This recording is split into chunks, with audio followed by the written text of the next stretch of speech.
Hello, first graders. Follow along with me as I read your reading test on the kite. Pause the video if you need more time to answer the question. Number 1. Duck was the player to bat. Duck was the player to bat. Number 2. He put a helmet on his He put a helmet on his Number 3. Duck looked around the field.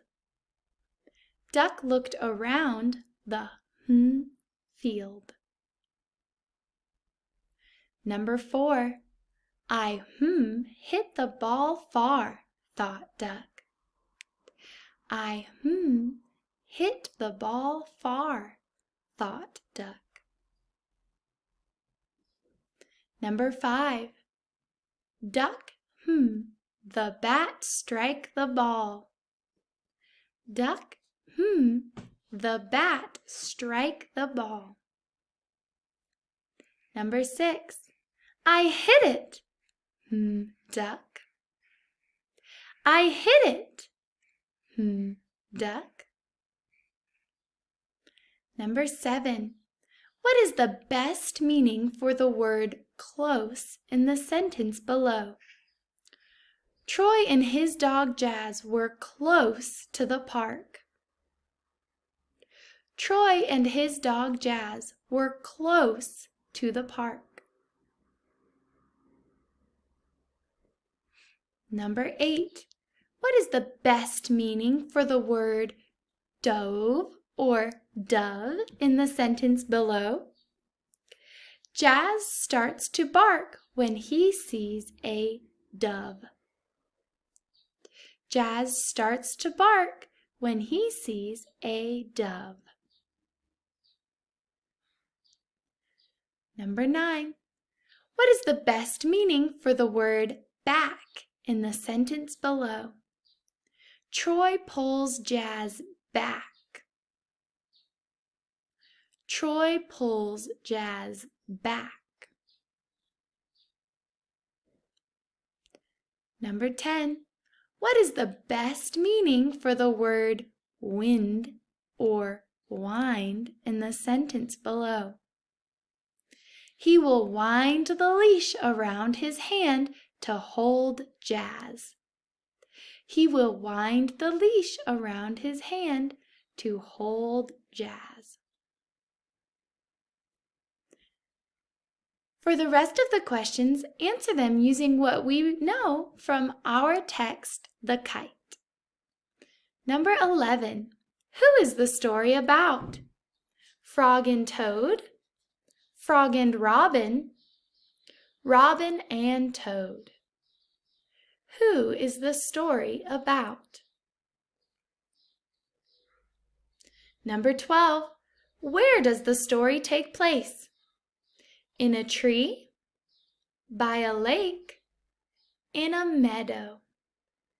Where does the story take place? Number 13.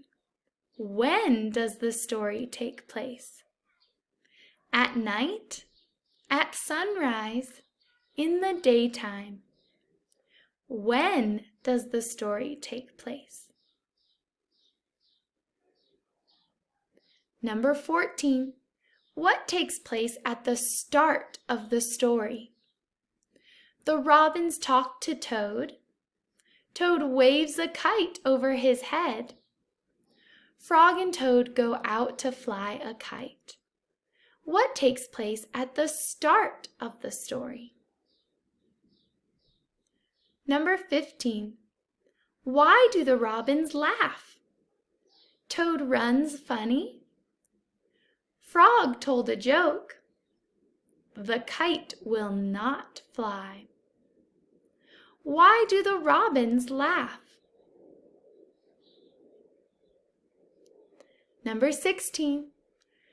What does Frog do when the kite does not fly? He gets a new kite. He tells Toad to try again. He asks the robins for help. What does Frog do when the kite does not fly? Number 17. How is the problem solved? Frog gets a different kite. Toad asks the robins to go away. The wind blows the kite to make it fly. How is the problem solved? Number 18. Which of these tells most about the story, The Kite? Robins laugh at Frog and Toad. Toad does not want to fly a kite. Frog and Toad keep trying until their kite flies. Which of these tells most about the story, The Kite? Number 19. How are Frog and Toad most like real kids who want to do something? They do not try. They do not give up. Friends tell them what to do. How are Frog and Toad most like real friends who want to do something? Number 20. What makes Frog and Toad most like real people? Birds make fun of them. They eat the same foods. Or they dress, they talk, and they fly kites. What makes Frog and Toad most like real people? Do your very best, first graders, and I will see you next time.